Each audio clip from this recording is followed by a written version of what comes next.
আচ্ছা, তোমাদের ওখানে বৃষ্টি পড়ছে?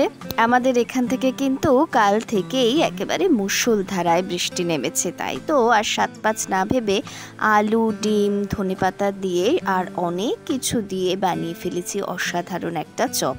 তার জন্য কিছুই না, নিয়ে নিয়েছি আলু, ডিম, ধনেপাতা, মাংস, প্রয়োজন মতন মশলা আরও অনেক কিছু। প্রথমে গ্রেটেড আলু নিয়ে নিয়েছি, তারপর চিকেন নিয়েছি, তারপর নিয়ে নিয়েছি ধনেপাতা, এরপর নিয়ে নিয়েছি টমেটো, রসুন, পেঁয়াজ, আদা, লঙ্কা সব কুচি করে। তারপর কিছুই না, হাত দিয়ে খুব ভালো করে মাখামাখি করে নিতে হবে। যতটা পারবেন ততটা ভালো করে চটকে চটকে মেখে নিতে হবে।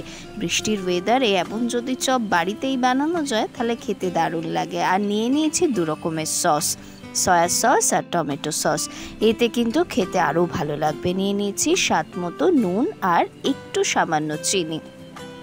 দেখুন কি সুন্দর করে হাত দিয়ে মাখা হয়ে গেছে। এরপর সামান্য টেস্টের জন্য দিয়ে দিয়েছি লেবুর রস।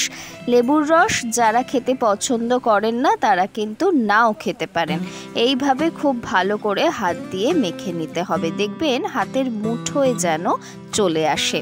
বা ভালো করে মাখামাখি হয়ে গেলে তারপরে সেদ্ধ করে রাখা ডিমটাকে খুব ভালো করে টুকরো টুকরো করে কেটে আবার এর মধ্যে দিয়ে এবার হালকা হাতে মেখে নিতে হবে।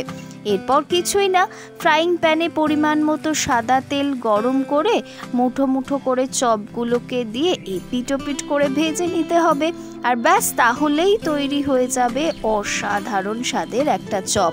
এটা কিন্তু খেতে যেমন ভালো হয় ঠিক তেমনই এটার কিন্তু বাচ্চাদের জন্য খুব ভালো। ভিডিওটা কেমন লাগলো অবশ্যই আমাকে কমেন্ট করে জানাবেন।